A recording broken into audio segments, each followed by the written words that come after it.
Ang paksa po natin mga kapatid ay may pamagat na pagpapanumbalik ng mga nasa pagsuway. Ang mga versyon ng Biblia natin gagamitin ay ang bagong Biblia, New King James Version, liban na akong babanggitin. Ang title natin mga kapatid ay kinuha natin sa ating main verse sa Galatians 6:1. Basahin po natin ang Galatians 6:1. Ang sabi ni Pablo, mga kapatid, kung ang isang tao ay natagpuan sa anumang pagsuway, kayong mga espiritual ay dapat panunumbalikin siya sa espiritu ng kaamuhan. Tingnan ang iyong sarili, baka ikaw ay matukso. Alam niyo, ang talatang ito sa Galatians 6:1 ay nagdadala ng napakalalim na mensahe para sa atin bilang mga mananampalataya. Ito ay isang paalala para sa ating lahat tungkol sa ating pananagutan o responsibilidad sa isa't isa, lalo na kapag may isang kapatid na nadadapa sa kasalanan, yung nalilihis na landas.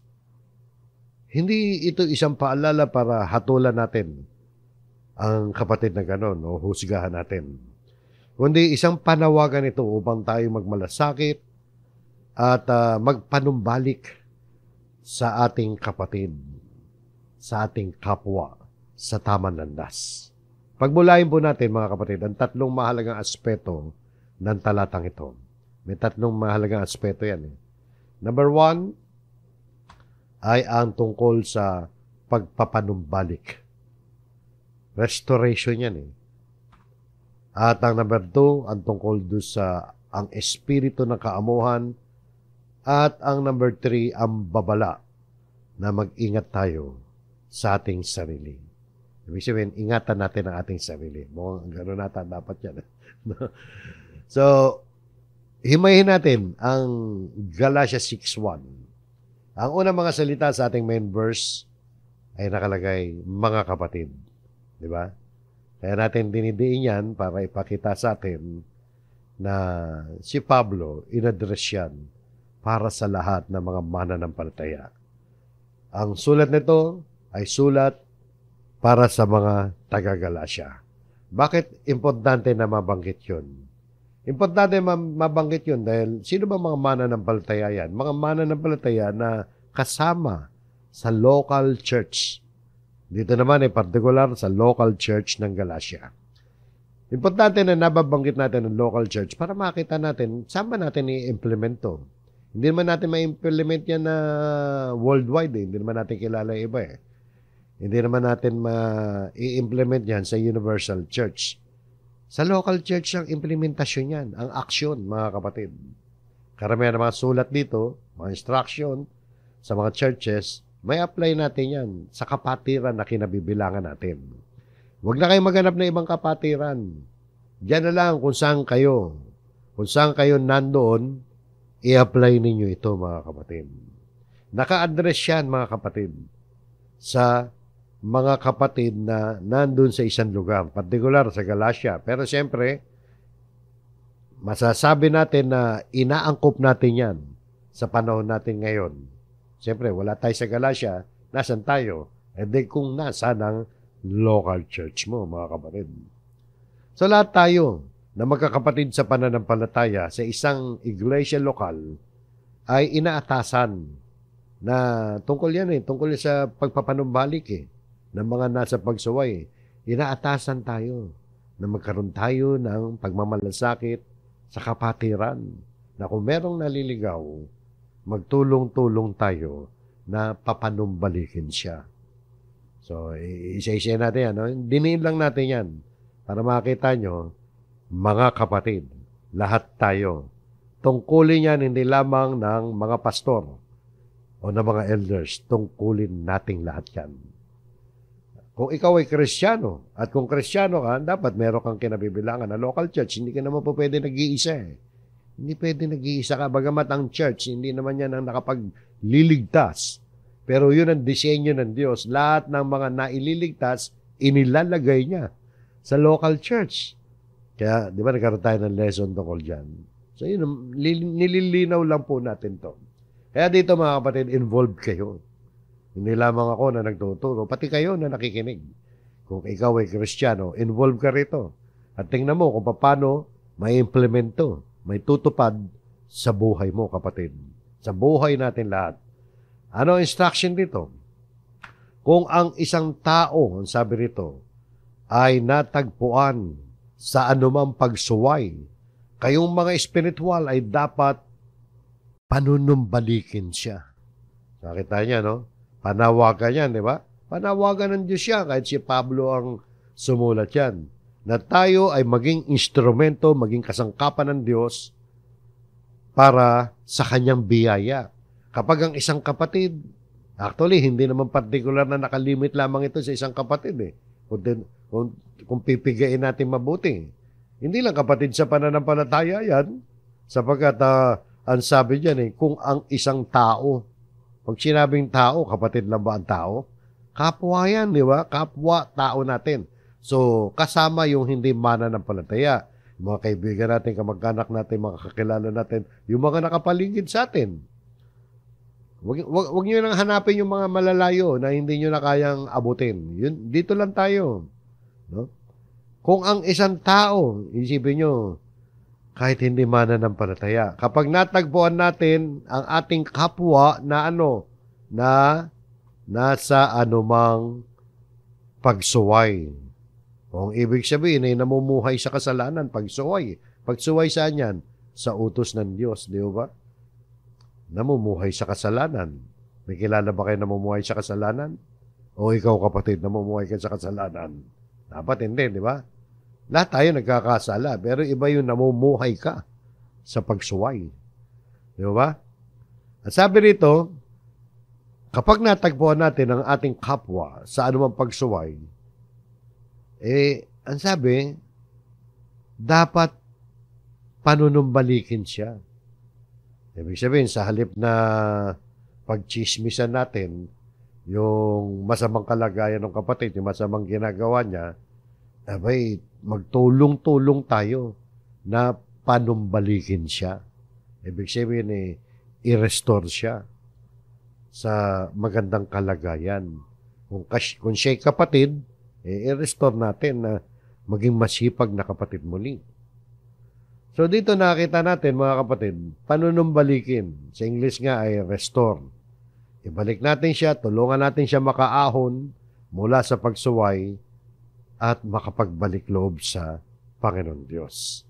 Kanino inutos to? Ang sabi sa lahat ng mga kapatid, pero hindi lahat ng kapatid makagagawa yan.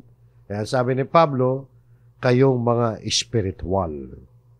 Di ba? Kasi dito lumalabas, may dalawang klaseng kapatid eh. Yung nasa pagsuway at yung nasa espiritual. Yung mga nasa espiritual, yung mga espiritual, ang sabi rito, yun ang magsasagawa ng pagpapanumbalik sa mga nasa pagsuway. Ano ba ibig sabihin yung nasa espiritual? Common sense yan, di ba? Sa matagal na natin pag-aaral, pag sinabing espiritual, pangunahin sa buhay mo yung pananampalataya mo. Ito yung mga kapatid na namumuhay ayon sa pananampalataya. Mga Kristiyanong namumuhay ayon sa kalooban ng Diyos. At kung titingnan natin sa konteksto ng sulat ni Apostol Pablo sa Galatia, ito yung mga namumuhay ayon sa kalooban ng Diyos na may bunga ng Espiritu. Natatandaan ninyo?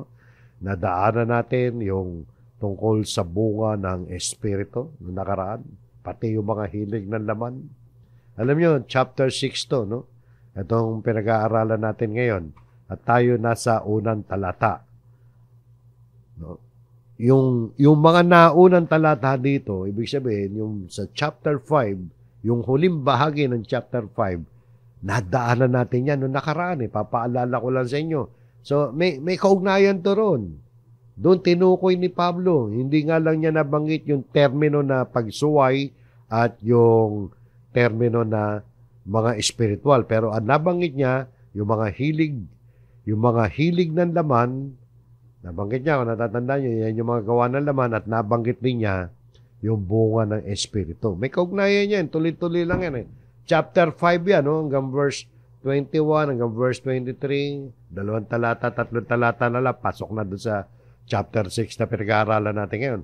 Kaya nasa konteksto yan ang sulat ni Pablo sa mga taga-Galasya. Nababanggit niya yung mga nasa pagsuway at yung mga espiritual. Dito mga kapatid, yung mga nasa namumuhay ng ayon sa hilig ng laman, yan yung mga nasa pagsuway. Natural, yung may bunga ng espiritu, yan yung spiritual. Ano ba yung mga nasa pagsuway? Yan, no? Di ba? Binanggit sa Galatia 5:19, medyo lakihan natin mga kapatid. Nadaanan na natin to. Inisa-isa natin ito nung nakaraan lesson natin Kaya papaalala ko na lang. Hindi na natin kailangan isa-isahin to. Pero babasahin po natin bilang paalala. Nandyan, nabanggit ni Pablo yung mga namumuhay sa pangangalo niya, karimari-marim na pamumuhay, kahalayan, pagsamba sa Diyos-Diyusan, pangkukulam, pagkapuot, pagkagalit, paninibugho, kasakiman, pagkakabahabahagi, pagkakampi-kampi, pagkaingit, paglalasing, walang taros na pagsasaya, at iba pang tulad nito. Yan yung sinasabi ni Pablo, di ba, na nakaraan, na ang sino mang gumagawa ng mga bagay na yan ay hindi magmamana ng kaharian ng langit o kaharian ng Diyos. Ibig sabihin, hindi ka maliligtas pag diyan ka namumuhay. Lahat tayo nagkakasala, pero iba yung mamuhay ka dyan.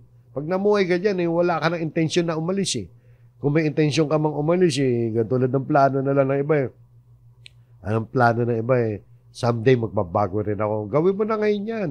Marami na ako nakakilala na someday magbabago Inabot na ng kamatayan, hindi pa nagbago Kasi may hinihintay sila sa buhay nila, hindi sila makaalis-alis doon.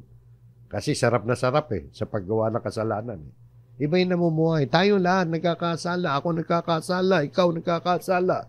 Pero namumuhay ba tayo sa kasalanan? Ayaw natin, di ba? Gusto natin, mga kapatid, yung kasalanan dapat bisita lang. Hindi naghahari sa atin. Pag naghari sa iyo ang kasalanan, namumuhay ka na sa kasalanan at hindi ka makakapasok sa kaharian ng Diyos. So, yan yung mga nasa pagsuway. Yung mga nasa pagsuway, yan yung mga kailangan tulungan ng mga espiritual. Yung mga espiritual naman, ito yung may bunga ng espiritu. Di ba? Palatandaan pa. Ito pinapaalala lang natin sapagkat napakahalagang karakteristik yan ng mga Kristiyano. Kailangan paalala natin palagi ito dahil si Pablo nga pinapaalala palagi yan Kasi nasa daigdig tayo, maraming tukso, maraming balakid. Nahuhulog tayo sa mga iba't ibang mga pagkakasala. Kailangan makabalikwas tayo roon. Kailangan mapaglabanan natin yun. Ito naman, mga kapatid, yung bunga ng Espiritu, di ba? Yung siyam, na lahat yan dapat taglay ng mga mananampalataya. Yan yung mga nasa espiritual o yan yung sabing espiritual. Meron silang pag-ibig, kagalakan, kapayapaan, katyagaan, kabaitan, kabutihan, katapatan, kahinahunan, at pagpipigil sa sarili.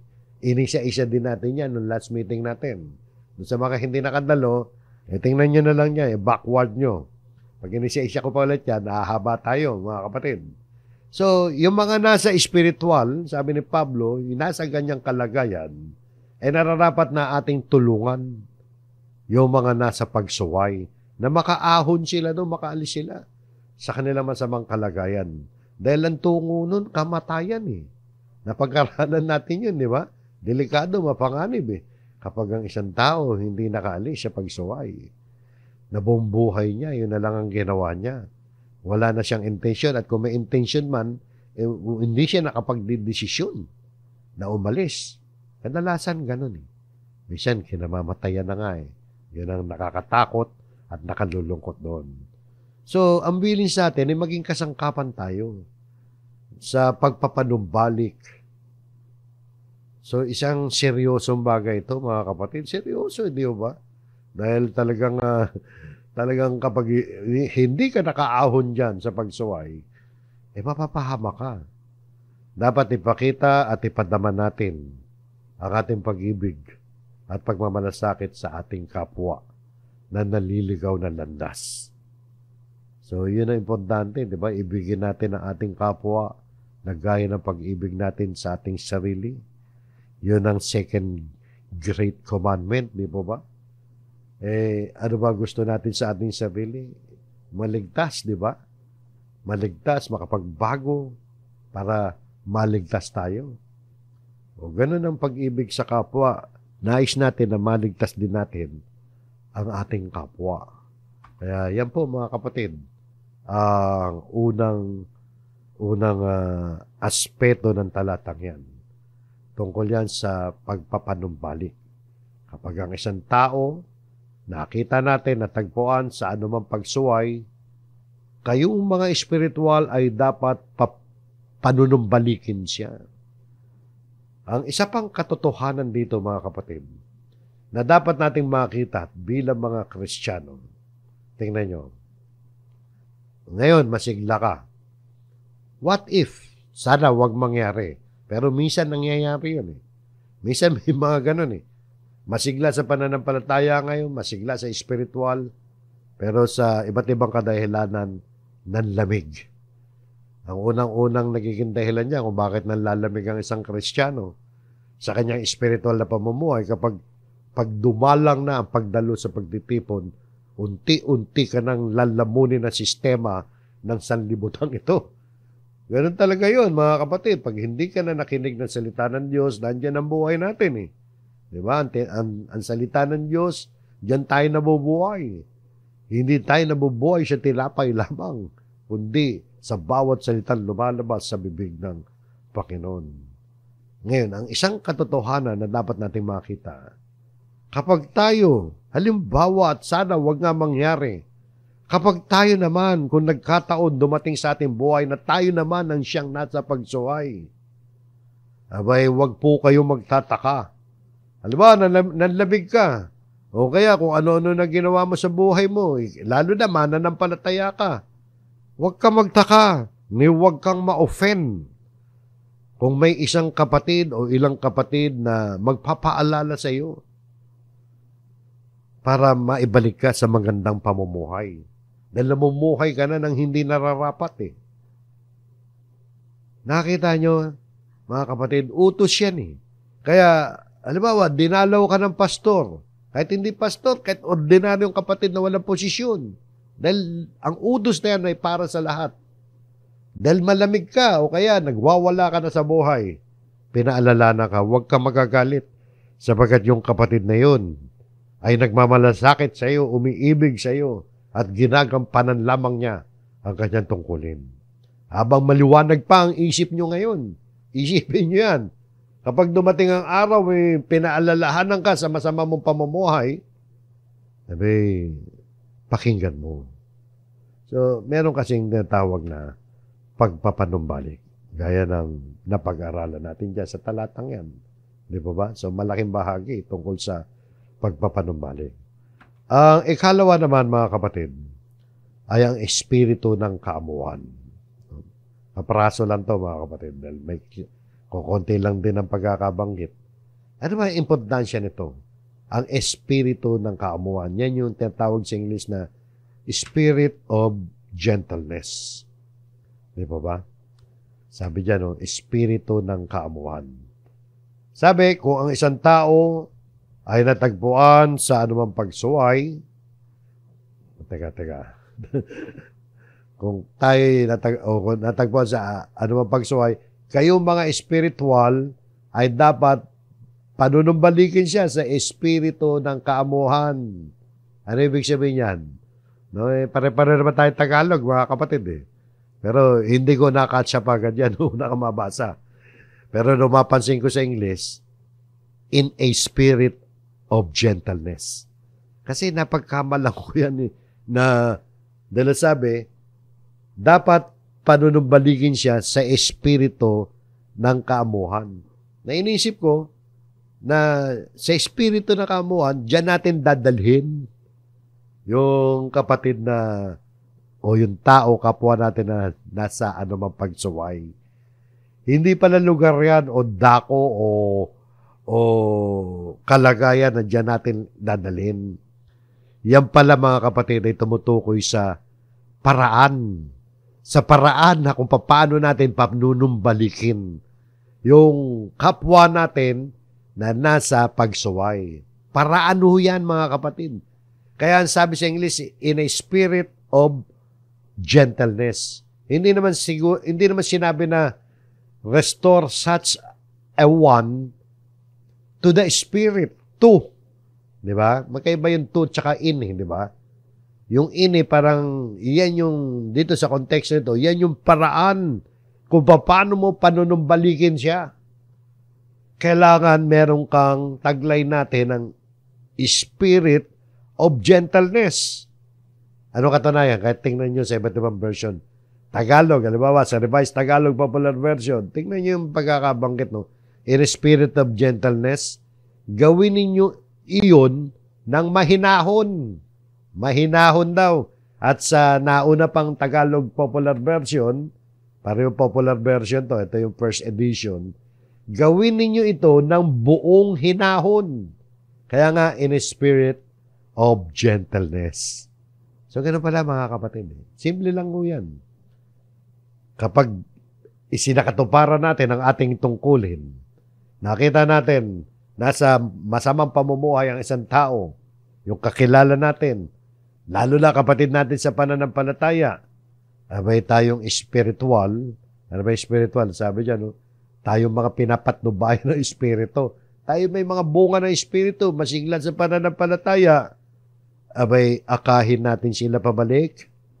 Kaya lang, dapat taglay-taglay natin ang espiritu ng kaamuhan o gawin natin ito ng buong hinahon. So, ang kaamuhan, mga kapatid, yung gentleness, ay isang katangian na nagpapakita ng kababaan ng loob at paggalang sa Diyos. Kapag tayo nagpapayo, nagpapaalala, nag-aakay sa ating kapatid o sa ating kapwa na nasa masamang pamumuhay, ibig sabihin, kung gentle tayo, gawin natin with gentleness yun. Hindi tayo dapat magmataas o magmalabis. Dapat nating tandaan na tayo rin ay makasalanan, na iniligtas labang ng Diyos, na awa lamang sa atin ang Diyos, na habag sa atin. Kaya nga yung salvation natin ay by grace. By grace, iniligtas tayo ng biyaya ng Diyos. Dahil makasalanan din tayo. So isipin natin, yung pinagdaanan nating buhay, nagkasala rin tayo. Hanggang ngayon nga, nagkakasala tayo. So huwag tayo maging judgmental. O kaya huwag natin pagpiestahan yung pagsuway ng iba. Minsan pag nagkakamali ang isang kapatid, imbis na tulungan, pinagpipiestahan sa chismis Di ba? Huwag ganon.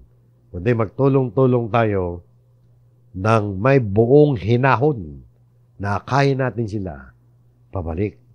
Kasi kung gagawin natin na may kabagsikan yan, mga kapatid, sasawahin mo yung namumuhay ng masama. Pag sinaway mo na may kabagsikan yan, makikinig kaya sa iyo yan. Masasaktan yan Baka awahin ka pa yan, baka bugbugin ka pa. Mainit na nga ulo. Mainit na nga ulo niya. Nasa pagsuway na nga siya So, makita nyo, gawin natin ito na may pag-ibig. So, yan ang isang aspeto ng talatang yan.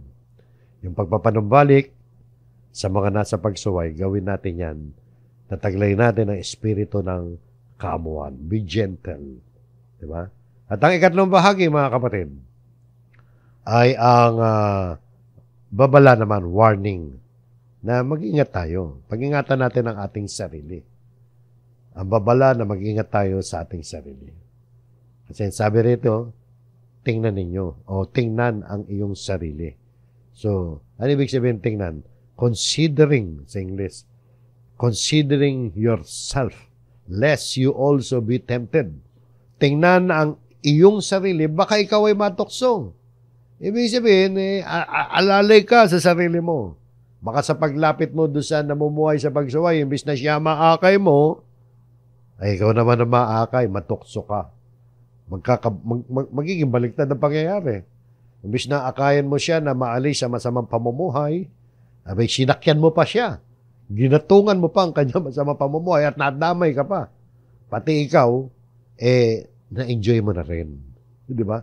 Yung masamang pamumuhay. So bilang mga mananampalataya, nakikita natin dito mga kapatid, tayo ay hindi ligtas mula sa tukso at pagsubok. Nakita niyo naman yung teksto ni Brother Bods ng Thursday, no? Halos marami tayong nabanggit na kadiwa nun eh. Dito eh, parang lumabas na hindi sinasadya, parang continuation to eh. Nung tinuro ni Brother Butch Nueves tungkol doon sa mga pamamaraan ng Diablo para tuksoin tayo at kung paano natin lalabanan, di ba? Eh ngayon, ito mga kapatid, bilang mga mananampalataya, talagang hindi tayo maliligtas mula sa tukso o pagsubok. Ibig sabihin ng hindi ko maliligtas, ang ibig ko sabihin noon, mga kapatid, dadaan at dadaan tayo. Meron tayong dadaan ng tukso at pagsubok. Ngayon, ang pagpapayo at pagtulong sa iba, mga kapatid, ay isang gawaing dapat nating gawin na may pag-iingat at panalangin. Baka mamaya makakonvince pa tayo nung kausap natin eh. Gusto nating ituwid ang kanya landas eh, tayo na convince, tayo na ligaw kasama niya. Nakita niyo mga kapatid. No? Kaya tayo mga kapatid, magbantay tayo sa ating sarili. Kaya sabi, tingnan ang iyong sarili. Baka ikaw ay matukso. So, ang babalang ito mga kapatid na nagsisilbing paalala na ang kasalanan ay totoo talaga at mapanganib. Dapat nating patuloy na i-commit ang ating mga sarili sa Panginoon. Humingi ng kanyang gabay, kalakasan, upang mapanatili tayong matapat sa Kanya. Kaya nung sinabi nga, nung Thursday online natin nakaraan, na ibabad natin ang ating mga sarili sa pag-aaral ng salita ng Diyos, sa panalangin, umasa tayo sa, mag-stick tayo sa salita ng Diyos at palagi tayong manalangin. So yun po mga kapatid. So yan yung babala na mag-ingat tayo sa ating sarili. So, tapos na mga kapatid, yung Galatia 6:1. Pero, syempre, konti pa, maaga pa oh. Nakaka-20 minutes pa lang may kita. Magta-30 minutes pa lang. Matatapos to bago mag-45. Kaugnayan ang ating natutunan mga kapatid na tagubilin dito ni Pablo. Bawat isa sa atin bilang mga mananampalataya ay meron tayong tungkulin na tulungan natin ang kapwa natin na magbalik loob sa Panginoon. Tumulong tayo sa pamamagitan ng akayin natin sila pabalik. Magkaroon tayo ng pag-ibig, pagmamalasakit, sa espiritual na kapakanan nila. Tingnan nyo mga kapatid, kukuha tayo ng 3 grupo lang na mga talata sa Biblia tungkol sa pananagutan natin sa ating kapwa, tungkol sa kanilang espiritual na kalagayan sa harap ng Diyos. Ito mga kapatid, bilang mga mananampalataya, meron tayong pananagutan talaga. Doon pa lang sa Galatia 6:1 responsibilidad din natin yon. Responsibilidad din natin na akayin yung mga nanlalamig, yung mga nasa pagsuway, maging ang mga hindi mananampalataya. Kaya nga, inutusan tayo ng Panginoon, di ba? Ipalaganapin ang Ebanghelyo. Lalo na sa kapatid sa pananampalataya. Naunawa natin na hindi naman natin lahat talaga matutulungan Lahat ng tao sa buong mundo Hindi natin maakay yun. Doon na lang tayo. Natural lang naman, hindi natin maakay lahat Pero doon na lang tayo sa kaya nating abutin. Yung kayang abutin ng ating buhay, kaya ang abutin ng ating kamay. Nandyan yung mga kasama natin sa bahay, kasama sa pamilya, kamag-anak, at yung mga kakilala natin, mga kaibigan natin. Meron tayong pananagutan, mga kapatid, na sabihin sa kanila mga bagay na espiritual na kailangan nila sa kaligtasan at sa kanilang relasyon sa Diyos. Kung kapatid naman sa pananampalataya na nanlalamig sa kanyang kasiglahan, di ba? Malamig sa pagdalo sa pagtitipon, malamig sa pamumuhay Kristiyano, ayaw na mag-aral sa salita ng Diyos, ay lalong kinakailangan gawa natin ng kabutihan. At ang pinakamabuti natin magagawa sa kanila ay yung maakay natin sila na magbalik sa kasiglahan ng kanilang pananampalataya. So, maraming talata tayo magagamit sa Biblia na nagtuturo ng ganyang diwa na tungkol sa pananagutan natin sa ating kapwa, tungkol sa kanilang espiritual na kalagayan sa harap ng Diyos. Tingnan natin ang ilan. 3 grupo lang to mga kapatid. Unang grupo, para yan sa kaligtasan ng ating kapwa. Kaligtasan ng kaluluwa ang pinag-uusapan dito. Sabi nga rito sa Santiago, tingnan nyo, Mga kapatid ko, kung ang sino man sa inyo ay nalilihi sa katotohanan at siya'y papagbaliking loob ng sino man, bitin yung bitin yung salita dahil may continuation, di ba? Pero kunin muna natin to mga kapatid. Ang sabi niya, kung meron daw na nalili sa katotohanan at siya'y napagbalik loob natin, no? At siya'y napagbalik loob natin, ano meron? No? Tuloy natin. Ito, ay alamin nito na ang nagpapabalik loob ng isang makasalanan mula sa kamalian ng lakad ay magliligtas ng isang kaluluwa sa kamatayan at magtatakip ng karamihang kasalanan. So, sabi diyan, ang sino man makapagbabalik loob ng isang makasalanan mula sa kanyang maling gawain, nagliligtas ng isang kaluluwa mula sa kamatayan. Sa makatuwid, gawaing pagliligtas ng kaluluwa ang ginagawa natin kapag nakapagpapabalik loob tayo. Kung ikaw ay nakapagpapabalik loob ng isang makasalanan, di ba dapat ay maging maging masaya ka ron? Ililigtas mo ang kanyang kaluluwa. Inililigtas mo siya mula sa maling paraan ng kanyang pamumuhay. Dahil ang sabi rito, mula sa kamalian ng lakad niya. Lakad, pag sinabing lakad, di ba, pamumuhay yan? Yung kamatayan naman na tinutukoy dito ay tumutukoy doon sa spiritual na kamatayan yan, di ba? Yung pagkawalay sa Diyos sa buhay nito hanggang sa buhay na darating. Pag hindi sila naakay. Ang gawain ito ng pagbabalik loob ay tinuturing na isang dakilang bagayan. Dakilang kabutihan yan, mga kapatid. Sapagkat tinatakpan o napapatawad nito maraming kasalanan. Kaya sabi diyan ay magtatakip ng karamihang kasalanan. So, di ba napakadakilang bagay yan, mga kapatid? Kapag tayo na-involve dyan at dapat lang inuutusan tayo, mga kapatid, tungkulin natin na ma-involve tayo yan. So yan yung unang grupo ng mga talatang sinasabi ko sa inyo na nagtuturo tungkol sa pananagutan sa ating kapwa tungkol sa kanilang spiritual na kalagayan sa harap ng Diyos. At yung ikalawang grupo, mga kapatid, ay tungkol naman sa kahabagan natin sila. Maawa tayo. Yung mga nag-aalilangan at ang iba'y aagawin talaga natin sa apoy. Ito sabi nito sa Judas, at ang ibang nag-aalilangan ay inyong kahabagan. Maawa daw tayo. Exercise natin ang pag-ibig.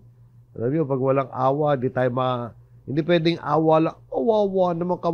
Action tayo. Kumilos tayo. Ang pag-ibig, mga kapatid. Action. Pero nagsisimula yan doon sa awa. Pag wala kang awa sa kapwa mo, hindi ka mapapakilos. Kaya sabi, ang ibang nag-aalilangan ay inyong kahabagan, mahabag daw tayo. Tapos, yung sumunod na talata, ang iba'y inyong iligtas na agawin ninyo mula sa apoy. Tindihan, ha? Ililigtas mo na agawin sa apoy. Bakit? Kasi pag hindi nagbago ang tao, hindi siya makakapasok sa kaharian ng Diyos, hindi siya magmamana ng kaharian ng Diyos, ano ibig sabihin nun? Hindi ka maliligtas. So tayo, mga kapatid, dapat maging instrumento ng Diyos na maakay natin ng tao para wag siya mapunta sa dagat-dagat ng apoy. Imaginin mo yung kaibigan mo. Mabait sa iyo, mabait ka sa kanya. Hindi mo man lang napagsasabihan tungkol sa masama niyang pamumuhay. Diba, namumuhay siya sa gawa ng laman, sa pakikipid, sa karumihan, sa paglalasing, o kung ano mamamagay. Sumasamba sa Diyos-Diyusan. Diba yun yung mga gawa ng laman? Meron siya maling pananampalataya kasi hindi niya kilala si Kristo. Imagine mo yan, pag hindi naligtas yan, mapupunta sa dagat-dagata ka po yan. Kaya nga ang sabi rito, yung iba inyong iligtas na agawin ninyo mula sa apoy. Di ba? At sabi, at ang iba inyong kahabagan na may takot. At talagang dapat mahabag tayo, maawa tayo. Kasabay ng awa natin yung takot. Kasi nakakatakot yung kanilang pupuntahan eh. Di ba? Iyan yung magmo-move sa atin, magtutulak sa atin para kumilos. Tapos, binigyan pa ng exaggeration dito. Hindi lang exaggeration to, pinakikita lang yung tindi kasi na inyong kapuotan maging ang damit na nadungisan ng laman. Alam niyo yan? Figurative yan, mga kapatid. Yung damit na nadungisan ng laman, yan ay sagisag o simbolo ng pag-iwas sa anumang bagay na maaring humantong sa kasalanan. Parang umiiwas ka na ma-contaminate ka.